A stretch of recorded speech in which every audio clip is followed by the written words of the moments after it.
Lunedì 23 gennaio 2023, un cordiale saluto a tutti voi carissimi amici radioascoltatori e benvenuti ad un nuovo appuntamento con Edicola Belluna, la rassegna stampa di Radio ABM. Un saluto anche a chi ci sta guardando in diretta dalla pagina Facebook di Radio ABM e dal canale YouTube dell'Associazione Bellunesi nel Mondo. Dai nostri studi in via Cavour 3 a Belluno, Marco Crepa si accompagnerà nella lettura dei quotidiani dedicati alla provincia di Belluno. Diamo quindi subito uno sguardo ai titoli presenti sulle due testate bellunesi. Incominciamo con il Gazzettino di Belluno. Ecco come si apre l'edizione di oggi. Padrin, notizia a piena pagina, recuperare il tempo perduto. Prima settimana di Cortina, bilancio positivo, i migliori al mondo come organizzatori, ma per il 2026 c'è ancora molto da fare. Notizia ovviamente che riguarda il risultato della Coppa del Mondo di sci che si è svolta in quest'ultimo fine settimana del mese di gennaio a Cortina d'Ampezzo. E a tal proposito la Fondazione Cortina 2026 Longo, fare squadra con il territorio. Abbiamo messo in campo le maestranze migliori per tutti gli aspetti, dalla preparazione delle piste ad organizzazione di accessi, viabilità, sistemi di sicurezza. Foto di copertina, Belluno, la polemica, strane le tessere all'ultimo minuto. Lega, il segretario è De Bernardin, che vediamo in questo scatto da sinistra. Andrea De Bernardin, sindaco anche del comune di Roccapietore, vince di misura su Luciano Dalpian, che vediamo a destra. Pedavena, Monte Avena, giorni da tutto esaurito, neve e bel tempo riempiono gli sciatori il Monte Avena. San Gregorio nelle Alpi, biodistretto, il turismo dopo l'agricoltura. E ancora Auronzo, regole aperte anche a chi abita da soli 50 anni. Apertura anche a chi è in paese da soli 50 anni, quindi non da sempre. Con l'inizio del nuovo anno, Antonella Larese Filon, prima donna a capo della commissione amministrativa della regola di Villa Piccola di Auronzo di Cadore, getta uno sguardo sugli impegni futuri e apre le porte anche agli, ovviamente tra virgolette, stranieri. Fatto di cronaca invece che ha interessato il capoluogo bellunese, l'ultimo messaggio all'amico: ho litigato con papà, in centro a Belluno ragazza cade dal terzo piano e muore. Un volo dal terzo piano di un edificio nel cuore del centro storico ha messo fine alla vita della 19enne G.P, queste le sue iniziali, studentessa dell'istituto Catullo. Il dramma si è consumato ieri mattina all'alba nell'appartamento dove abitava con il padre. La giovane, immobile nel sangue, è stata vista da un passante verso le 8 del mattino. Immediato all'allarme del 118, la giovane, che indossava il pigiama e aveva vicino a sé telefonino e cuffiette, è stata portata in ospedale, dove si è tentato di rianimarla ma senza esito. La tesi prevalente che si è fatta strada nelle ore successive è che si sia trattato di un gesto volontario, senza tuttavia escludere l'accidentalità. Il titolare del vicino ristorante ritiene infatti che possa essere uscita solo per fumare, tradita poi dal parapetto troppo basso. Aveva litigato con il padre per questioni sentimentali, racconta invece l'amico che era stato con lei fino a tarda notte. Il padre non condivideva le sue scelte, ma lei non doveva farlo, doveva lottare. L'approfondimento all'interno di questa edizione del Gazzettino di Belluno. Per quanto riguarda lo sport, ecco i richiami dalla prima pagina. DRL, pallavolo senza logica, avanti di 2-7, crolla nel terzo e nel quarto, poi vince al tie break. Calcio, Swiderkowski trascinante, la Dolomiti passa a Tor Viscosa. E ancora rugby, una meta all'ultimo secondo costringe Feltre al pareggio. Questa dunque è la prima pagina del Gazzettino di Belluno. Passiamo adesso alla prima pagina del Corriere delle Alpi. Ecco come si apre l'edizione di oggi. In primo piano il mondo economico, occhiale in salute dall'amido, una nuova spinta, imprenditori pronti a presentare gli ultimi modelli, colori protagonisti. De Rigo festeggerà i 40 anni di Polis e puntiamo al settore lusso. Le occhialerie bellunesi, chi li ferma, chi le ferma più, aspettano Mido, la fiera dedicata all'eyewear che aprirà le porte il 4 febbraio a Milano per un altro anno di crescita a 2 cifre percentuali dopo un fortunato 2022. E fra gli oltre 1000 espositori di Fiera Milano Ro ci saranno anche loro a decine, anzi centinaia, trascinati da Anfao e Confindustria. Ci sarà Blackfin con i Pacific, reinterpretazione in chiave retrofuturistica di alcuni classici giapponese. Ci sarà Rever con la nuova linea PLR per un pubblico giovanissimo, e la De Rigo che festeggerà i 40 anni del marchio appunto Polis. Anche il Corriere delle Alpi dedica spazio al dramma avvenuto nel capoluogo bellunese, Belluno. Dramma in centro a terra, una giovane morta caduta dal terzo piano. La vittima aveva 19 anni. L'approfondimento a pagina 16. Inquinamento, il benzopirene preoccupa l'USL, acqua, negativo un esame su 10. Nel bollettino dell'epidemiologico dell'USL, numero 1 Dolomiti, un capitolo dedicato all'inquinamento e agli alimenti. E la foto di copertina è identica a quella che abbiamo trovato sulla prima pagina del Gazzettino di Belluno. Si parla di politica. De Bernardin in volata su Dappiana, il nuovo segretario della Lega. Il sindaco di Roccapietro è il nuovo referente provinciale del partito sconfitto di pochi voti, 57-52, lo sfidante. Lavorerò per un ritorno alle origini con un forte legame con il territorio e con il popolo del Nord. Questa è la sua dichiarazione. Gli obiettivi: federalismo e autonomia. Le storie del Corriere delle Alpi, ceneri dei defunti dispersi in quota dopo 11 anni, disperdere in montagna le ceneri di un defunto, ora si può anche ad Alano di Piave. La giunta ha infatti individuato ad hoc sul Monte Tomba il luogo adibito al rito dopo la cremazione. La possibilità era stata prevista ancora 11 anni fa nel regolamento di polizia mortuaria, ma mai attuata. E un'altra foto in prima pagina ci porta a Cortina, sci, Coppa del Mondo, Cortina è norvegese, Bassino è terza. Va a Ragnhild il Super G che chiude la 3 giorni di Coppa del Mondo a Cortina. Questa dunque è la prima pagina del Corriere delle Alpi, addentriamoci al suo interno, come sempre breve panoramica riferita alle notizie di carattere nazionale, internazionale e regionali, dopo passeremo ovviamente a alcuni fatti prettamente bellunesi. Siamo a pagina 2, i nodi del governo. Ora Meloni blinda Nordio, il ministro della giustizia, l'ho voluto fortemente, la fiducia in lui è massima. Alta tensione sulla giustizia, in settimana previsto il faccia a faccia tra premier e guardasigilli. Salvini, la riforma deve essere fatta con gli avvocati e i magistrati, non contro qualcuno. Ecco le dichiarazioni. Matteo Salvini, ministro dei trasporti: abbassiamo i toni, evitiamo lo scontro tra politica e magistratura e salvaguardiamo la libertà di stampa. Maria Elena Boschi, deputata di Azione: le intercettazioni servono, noi vogliamo limitarne l'abuso, dobbiamo farci guidare dalla Costituzione. Licia Ronzulli, presidente e senatore di Forza Italia: non vedo tensioni nella maggioranza, ma l'obiettivo comune è di dare vita a una riforma seria ed efficace. La Premier teme l'asse con Renzi, il ministro c'è chi mi rima contro. La leader dei Fratelli d'Italia pensa che il confronto sulla riforma possa cambiare gli equilibri nella maggioranza.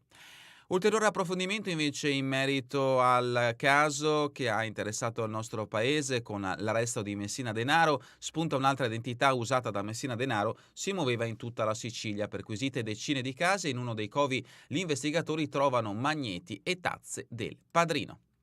Politica ancora, primarie PD, fair play e frecciate agli ex, Bonaccini, Schlein, cambiare i dirigenti. Primo confronto tra i 4 candidati, a mezz'ora in più, Cooper lo stop al trasformismo, De Micheli decidono sempre in 5, ora basta. Ed ecco appunto i candidati alle prossime primarie del PD, Elly Schellman che è al 7,5, Stefano Bonaccini 8, pari merito con Gianni Cooperlo e Paola De Micheli con 7. L'approfondimento lo troverete a pagina 5. E adesso è il caso benzina che interessa a tutti noi. Benzina, linea dura sullo sciopero, Urso, danneggiate solo i cittadini. I gestori chiedono l'intervento di Palazzo Chigi, dia un segnale, la protesta dalle 24 di martedì, serrata il 25 e il 26 gennaio. I consumatori si mobilitano e chiedono agli automobilisti di non fare il pieno.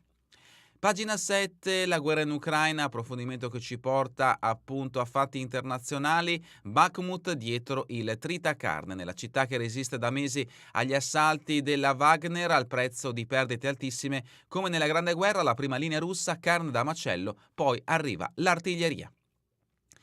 L'anniversario di Gianni Anelli è a pagina 8, Renzo Piano, gli anni passati con l'avvocato ci ha uniti il fascino del costruire, il ricordo dell'architetto e senatore a vita nel ventennale della scomparsa, le barche a vela, l'arte e la ricerca della luce, nacque un'affinità elettiva tra 2 vite parallele. L'intervista a firma di Luca Ubaldeschi vi aspetta a pagina 8. E adesso i fatti che riguardano la nostra regione, la regione Veneto, a pagina 9, il Veneto degli obiettori, oltre 7 ginecologi su 10 non praticano l'aborto. Nel 2021 ci sono state 4.086 interruzioni di gravidanza nella regione, a Mestre è praticata solo da un medico su 20 e a Padova da 6 su 22. I tempi di attesa in Veneto sono tra i più alti d'Italia, nel 2020 sono stati oltre le 3 settimane nel 20,3% dei casi. Baldin, la regione garantisca il diritto in ogni ospedale. L'esponente del Movimento 5 Stelle rispetto della legge 194, legge appunto riferita all'interruzione di gravidanza, incida sulle valutazioni dei DG della sanità. E a proposito di sanità, stanziamento da 56 milioni per le famiglie e la natalità. Prosegue l'esperienza dello sportello famiglia, nel 2020 registrò oltre 38.000 utenti. Rimaniamo in regione, la polemica no alla legge di Fratelli d'Italia per il servizio civile, 7.000 senza risposta. Zanella, di sinistra, il partito di Meloni non ha fatto passi per affrancarsi dalla cultura fascista di epoca missina. Vicenza vessava un ragazzino, identificato un sedicenne, ancora meteo, oggi e domani previste nevicate anche in provincia di Belluno. Sempre dal Veneto, Zaia, il presidente della regione, Pedemontana a febbraio, apriamo l'innesto in A27. Il presidente della regione sul cronoprogramma dell'opera in primavera superstrada percorribile fino a Montecchio. E adesso le notizie che riguardano la provincia di Belluno. Si incomincia con l'inquinamento a pagina 15, benzopirene nell'aria ben oltre la norma, acqua un esame su 10 evidenzia criticità. Il bollettino epidemiologico analizza il pericolo inquinamento, Cinquetti, direttore sanitario dell'US numero 1, polveri sottili presenti ma il limite è rispettato. I correnti stili di vita aiutano l'organismo a contrastare gli effetti delle sostanze dannose. E vigilanza sull'alimentazione, i funghi perdono radioattività, altro approfondimento, rilevate 182 irregolarità durante le 479 ispezioni effettuate sempre da parte dei dipendenti dell'USL numero 1. Adesso la tragedia che ha colpito il capoluogo bellunese, siamo a pagina 16, cade da 3 piani, muore a 19 anni, tragedia in pieno centro storico. Investigatori al lavoro su 2 ipotesi, incidente o gesto volontario, il preside era una brava ragazza. Il corpo di una ragazza riverso a terra in una pozza di sangue in pieno centro storico, a pochi passi dalla trattoria Il Moreto e il negozio Scout, all'incrocio tra via del Cansiglio e via Valeriano, a pochi centimetri di distanza, delle cuffie per ascoltare musica e un cellulare. È la tragica scena che un passante si è trovato di fronte ieri mattina poco dopo le 8.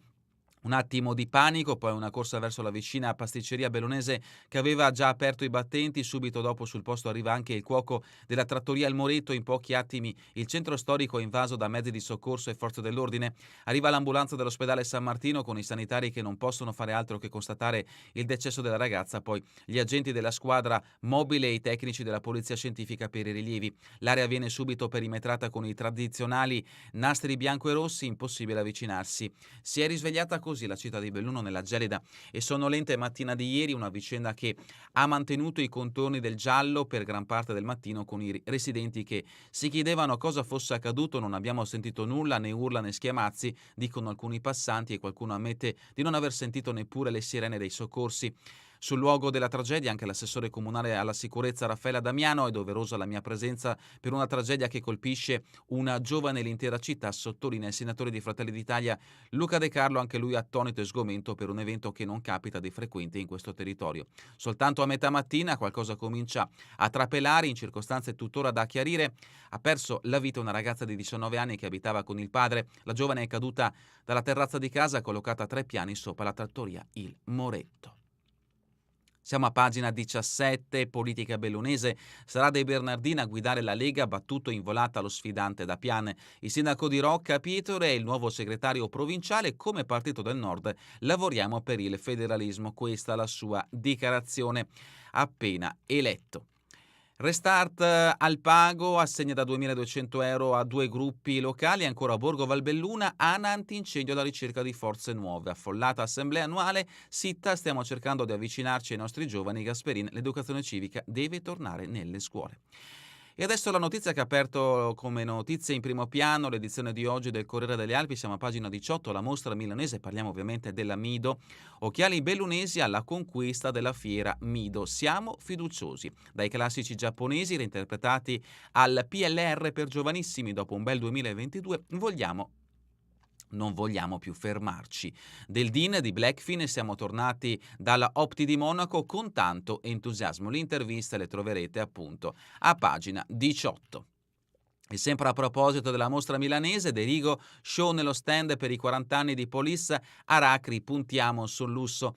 Altra dichiarazione arriva invece adesso dalla presidente di Confindustria Belluno Dolomiti. Confindustria ci sarà con l'Innovation Valley, presentiamo il brand. E ancora Visiottica Group, design e cura dei dettagli nei prodotti di mostra.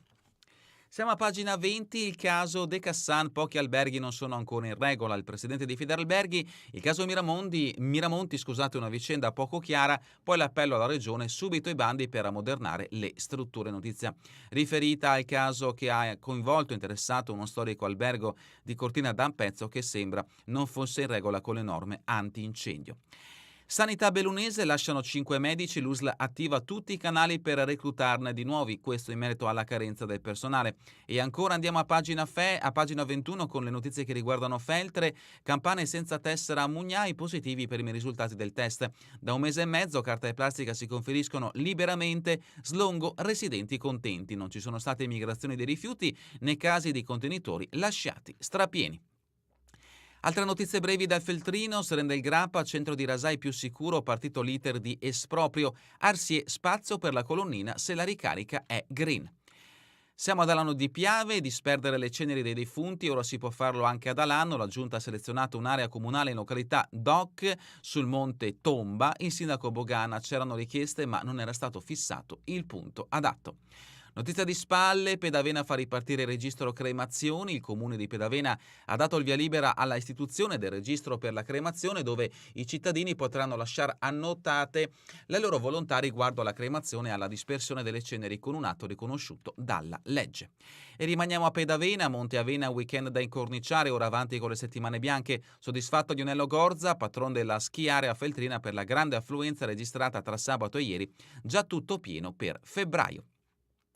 Dalla rubrica Cultura e Società voglio guardare al valore dei libri, non ai conti, mi è venuta tanta voglia di sognare e di volare, la terza nuova vita dell'editore Giovanni Santarossa, da Studio Tesi a Biblioteche dell'immagine e ora a Storie, primo titolo Tribù Indiane. Ma adesso lo sport bellunese, sempre ricco di notizie, l'edizione del lunedì, si comincia con la Serie D di calcio, due gioielli di Swiderkowski avvicinano la Dolomiti ai playoff. L'attaccante bellunese firma una doppietta in mezz'ora, poi il Torviscosa si avvicina sul solito calo di attenzione. Lo stop di Macchioni e il rosso a Somacal complicano la vita alla squadra di Zanin. Buona la reazione dopo il rovescio di domenica scorsa contro l'Adriese. Il risultato finale 1-2 tra Torviscosa e Dolomiti.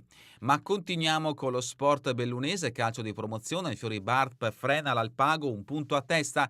Questi risultati 1-1 tra Fioribarp e Alpago. Ancora sport, ancora calcio di seconda categoria, Juve Mugnai resta in 9, Lentieri alza la testa, 2-2 il risultato finale, 3-3 invece per il calcio di eccellenza tra Borgoricco e Limana Cavarzano. Prima categoria U3-1 tra Schiara San Martino, 2-3 tra Montello Longarone Alpina per il calcio di promozione, calcio di prima categoria 3-4 tra Sanfior e Borgo Valbelluna, 2-0 tra Baldo Sport e Arsie. Ancora calcio di seconda categoria, 5 gol del Ponte Alpi al Soit, Nogares Stendel Alpes ed ecco i risultati, 0-0 tra Gemelle e Castion, 2-1 tra Fulgorfarra e Sospirolese, 3-1 tra Nogaré Alpes Cesio, 2-5 tra Soit Ponte Alpi, 3-0 tra Itlas Santa Giustina e Agordina. Terza Padova, la Monese battuta di misura dal Marchesane, Juniores, la Dolomiti perde la partita e il primato. Ecco i risultati, Under 19 nazionale girone D, 1-3 tra Dolomiti Bellunesi e Torviscosa, Under 13 regionale girone H, 3-1 tra Cappella Maggiore e Ponte Alpi, 2-1 tra Cavarzano Limana e Mareno, 3-2 tra Union QDP e Fioribarp, 0-0 tra Conegliano e Alpago. Calcio femminile, Dolomiti passa a Maerne ed è ai quarti di Coppa, Under 15, 3 gol dell'Alpago a Cavarzano Limana. Ecco i risultati, 4-0 tra Dolomiti Bellunesi e Pro Venezia, per l'Under 17, 6-1 tra Istrana Ponte Alpi, 3-3 tra Alpago Cavarzano Limana, 2-0 tra Indomita 21 a Gordina, per gli Under 16, 1-1 tra Ponto Mansuè e Dolomiti Bellunesi, per gli Under 15, 0-4 tra Jesolo e Dolomiti Bellunesi. Passiamo al basket, Serie D, Guazzotti è un vero Cecchino e il Valbe impallina il paese. L'ala piccola bellunese fa 26 punti con 6 triple, i trivigiani soccombono. Ottima la prestazione di squadra anche grazie a una fase difensiva. 77-60 il risultato finale. Snowboard, Lucia si accende sulle nevi bulgare, in bello ottavo posto nel parallelo, parliamo di Lucia Dalmasso. E adesso la serie A3 della pallavolo, la quarta di ritorno, la Darold si complica la vita ma batte il Mirandola al quinto, i modenesi rimontano 2-7 e spaventano la Spessarena, però Graziani e i compagni rialzano la testa e vincono la sfida, 3-2 il risultato finale. Rugby Serie B, Feltre beffato alla fine ma resta in vetta, Villorba prende il pari con l'ultima meta, 17-17 il risultato finale. Ancora dal rugby Serie C, Belluno Ischia resta in 12, si fa riprendere dal Riviera, un pareggio che vale oro, 10-10 il risultato finale. Ancora rugby Serie C, al pago concreto col Montebelluna, prima vittoria in pole promozione, 41-31 il risultato finale. Altro sport, biathlon, Coppa del Mondo, un'ottima Vitozzi non basta, la staffetta azzurra è quarta. Tennis, Marco batte il fratello Lorenzo nella finale tra i Di Maro. Atletica, pioggia dei titoli regionali per i bellunesi a Padova, De Paoli, Nessenzia e Serafini in grande evidenza al meeting del Pala Indoor. Splendida vittoria per Giorgia Zambone nel 60 ostacoli della categoria allieve. Sci nordico, squilli di trombetta e cagnati nello Schiri Trophy di Tesero, ottimo terzo posto per Milani. E adesso la corsa campestre, tante foto da Via e la Bulf, imprendibile nel cross della vittoria, ma i bellunesi portano a casa anche altri successi oltre a quelli nella gara seniores. Leila Colussi vince tra le allieve e Sofia Isaurico tra le cadette e Lisa Gullo tra il master. E adesso lo sci alpino che ha visto protagonista Cortina d'Ampezzo, Coppa del Mondo, Cortina in corona la norvegese Mowinkel, terzo posto di Bassino, Brignone delude. Grande folla nel parterre di Rumerlo per il Super G che ha concluso la 3 giorni femminile, argento all'austriaca Wetter. Azzurre dall'Olimpia alla volata, allenamenti sul San Pellegrino, Minella anche Schifrin e Schuhek prepareranno i mondiali da noi. Bassino soddisfatta, con una neve così è un piacere sciare, mi sono divertita. Le parole della medaglia di bronzo, mentre la Curtonia un po' delusa, stavolta i centesimi mi hanno dato torto, mi aspettavo di più. Deborah, che coraggio la Von, la Schifrin, la migliore di sempre, l'ex azzurra Compagnoni era tra i VIP ospiti nel parterre del Rumerlo. E a proposito di Coppa del Mondo, Goggia resta a riposo in vista dei mondiali, spiace lasciare Cortina in questo modo, l'azzurra è tornata a Bergamo ieri mattina molto presto, a volte bisogna ascoltare cosa dice il proprio corpo. La storia dal Kenya, la simpatia di Sabrina, sono innamorata di Cortina. La federazione keniana è nata solo per la Simader che aveva già partecipato ai mondiali 2021. Per inseguire il mio sogno mi sono trasferita in Austria ed ecco un primo piano della keniana Sabrina Simier. Sci alpino, sempre colpa del mondo, Longo è stata una 3 giorni fantastica, adesso pensiamo alle gare maschili, le parole del presidente della fondazione, c'è sempre da migliorare ma Cortina sta dimostrando di fare il sistema con la Coppa. Calcio di Serie A, pazza Juve dopo la stangata, pari rimonta con la Dea. Terminiamo invece con le previsioni del tempo in Veneto per la giornata di domani. Tempo ancora variabile e perturbato, con cielo in prevalenza nuvoloso, salvo possibili temporanee parziali schiarite. Precipitazioni sulle zone montane saranno ancora probabili precipitazioni a carattere sparso, medio-alto, parliamo del 50-75% intermittente e il limite della neve sarà intorno ai 700 mm. In pianura per gran parte della giornata saranno assenti, dal tardo pomeriggio saranno possibili deboli piogge. È davvero tutto per questa edizione di Edicola Beluna. Vi ricordo che torneremo in replica questa sera via streaming alle 20, domani mattina all'1, ora locale italiana. A voi tutti un buon proseguimento di giornata in compagnia come sempre di Radio ABM, la web radio dell'Associazione Bellunesi nel Mondo.